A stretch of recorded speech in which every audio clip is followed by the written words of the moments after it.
A few weeks ago, I said I was finally going to start some of these manga, and I actually did. What's good, y'all? It's your boy Just, back in another video.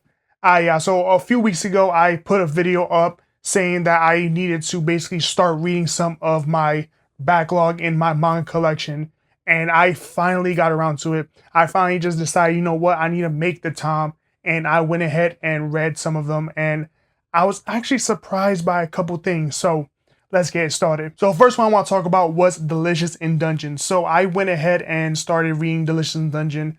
I decided to start where the anime left off, right? And I think the volume I said in my last video, I was wrong. So the anime actually ended off in the middle of volume 8. So I went ahead and started reading right where I left off, and it was so much fun. Delicious in Dungeon was actually like a really nice surprise for me, because most of the time, especially nowadays, the animes really do an amazing job at creating the manga and making them look beautiful. Because a lot of times the manga is a little iffy. You know, I'm talking about Jujutsu Kaisen and Demon Slayer. You know, I'm not throwing no shade, but mangas are rough. Anyway, Delicious in Dungeon did an amazing job because the anime and the manga look exactly the same. Like, they really captured everything properly and it looks beautiful. And I was a little worried too about the pacing. I assumed that the anime pacing was going to be a lot better, a lot quicker. There's no pacing issues here for me. A lot of times, obviously, the pacing for manga depends on how quickly we read, right? So with Delicious in Dungeon, I thought, you know, I'm a little bit of a slower reader at times, depending on what it is, right? And I thought it was going to be a little bit more dragging, a little slower pace. Nah, it was really just boots on the ground, like hit the floor running as soon as I started reading the volume. And I gotta say, I really did enjoy it. I am so upset at myself that I did not go ahead and start reading Delicious Dungeon like sooner, because it really is like the manga. So I do recommend, if you really do love, I said manga, I meant anime. My bad. It's a lot like the anime. So I do highly recommend checking out the box set if you can get it for a sale, because that box set is a little expensive, I ain't gonna lie. But I think it's worth it. You get a nice high quality box set, a beautiful manga covers, beautiful manga editions, and the volumes are well built, good. Who makes this actually? Yen Press. Look at that. Yen Press making nice, good volumes. They usually do, I ain't gonna lie. But with Delicious in Dungeon, like the art and the pacing, it feels just like the anime. I like that part about it because it really just flows with it. So you can either be a madman like me and start off in middle of volume 8, literally in the middle of volume 8, or you can be like a normal person, which most people would probably do, and you just start with reading volume 1 and then you continue with the manga series. Because I'm not entirely sure. I don't know how faithful the anime adaptation is. Like, I don't know if they cut little things here or there. I'm not too sure, but we never know. I probably will reread it again, but as of right now, I just want to continue where I left off because I need to see how the story's going to end. So I read a couple volumes of Delicious in Dungeon, but then I read this, and that was A Country Without Humans. So A Country Without Humans, I went in completely blind. So for those of you that don't know, this was actually my girl's volume. She liked the cover. She actually enjoys the story. She's been reading it. I think she's on volume 3. We have currently 4, I think, right now. And basically, it's exactly what this is. There's a human girl, and she is here living basically with all robots, all androids. And I gotta say, this one, it didn't really land for me. The world building of it was a little meh. The art is really good. It's nice, not too crazy, but it is nice, good artwork. And then the story itself, it just, I don't know, it didn't hit for me. It does have unique elements to it, but for me, it was like, okay, I'm gonna give you a slight spoiler. So in A Country Without Humans, there are no humans whatsoever, but the androids were obviously built to serve humans. So they're still doing their tasks, even though there are no humans left. And that's basically like the gist of it, more or less, because at the same time, the little girl is running from the androids because they want to basically kidnap her, and I don't know what they want to do. I haven't gone that far. I've only read the first volume, But I don't know. I think for me, for this specific type of series, it was going to have to be the world building that was going to really draw me in. So something that would have drew me in, something like Dorohedoro, something like Witch Hat Atelier, where the story for me kind of comes a little bit second to like, wow, this world is amazing. I just want to dive in and see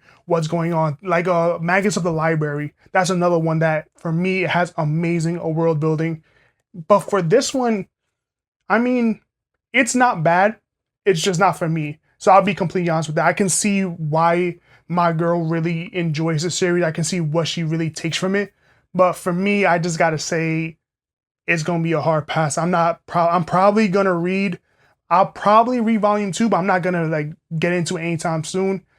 If I don't really like it after volume 2, I'm definitely not going to pick up another volume. And then the last series was actually a little bit different for me. It hit me a little more differently than I would have thought. And that's The Climber. So with The Climber, this one was a series that I have read a majority of it online. Majority is a strong word. I've read maybe 5-6 volumes online.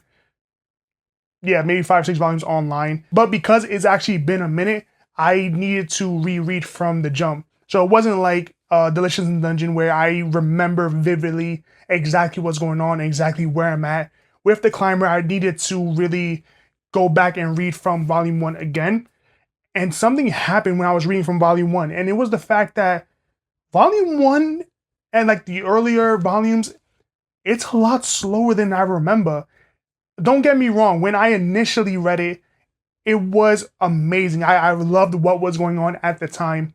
But I think because I'm rereading it and I know how good the series becomes, this one, the beginning's a little boring. And I'm a little sad by that because like, this was a series that I really enjoyed. Like I was like speed running it at one point, just wanted to find out what was happening next. So when I decided to, all right, read The Climber Volume 1 again, the Omnibus Volume 1 again, I'm like, this is slow. It's boring. Like I couldn't understand what I had saw in it in the beginning until I actually like sat back and realized the reason I got this mindset is because listen, you know how good the story gets. The beginning is just, it's setting up the plot, setting up the character development. It's just all building up until, I haven't even finished the series. So it's building up to what it can be. And that actually took me back because I wasn't expecting that from this particular series. I was expecting that The Climber would be amazing from jump, like I remember. The rereadability is actually a little off for me. That first few volumes is a little slower, but then once they have the time skip, I'm a slight spoiler, there's a time skip. Once they have the time skip where he's an adult, that's where the series really breaks open and it really comes into its own. And I think that's the part that I was just itching to get to. So when I was reading the beginning volumes and the beginning story, I was just like, hurry up and get there. But the thing is that beginning part is not bad at all. It's just, it kicks it to another level. And because I already knew there's another part to it, I felt the beginning was boring. But for a first time reader, which I originally was, it's gonna be great. So I definitely tell everyone, check out The Climber. And I'm actually glad that this gave me a different appreciation for it because I was like, wow, I did not expect it to be slower, but it's still great. And I think knowing that for me is why I love The Climber so much, because it's so much fun to see the intensity, especially in the beginning when everything is just starting out for the main character. So I'm glad that I finally started reading the series that I had on my backlog. Now the thing is, I need to continue reading it. So right now I need to continue reading Delicious in the Dungeon and The Climber. I want to finish those off. And then I'm thinking about starting Initial D. I'm being completely honest because at this point I've gotten a few Initial Ds and I want to just finish them. I need to just make time and finish those. So that's going to be next on my list at this point for my TBR list. But that's basically my thoughts on what I've been reading so far. I'm glad that I was finally able to make the time and read these series. I'm glad I can share with y'all. I'm glad I read these because it's fun. It really like invigorated my passion to read manga again. So I'm finding the time to continue reading. So I cannot wait. So that's it for this video today. Definitely let me know down in the comments below what are some of the things that you're currently reading. And if you made this far into the video, thank you guys so much for watching. You have no idea how much this means to me. Thank you for watching. If you're new here and you like my content and you like what I'm doing, consider subscribing, leaving a like, hit the bell so I post another video, follow me on Twitter, and it's gonna be in the description. This is your boy Just. I'm off this.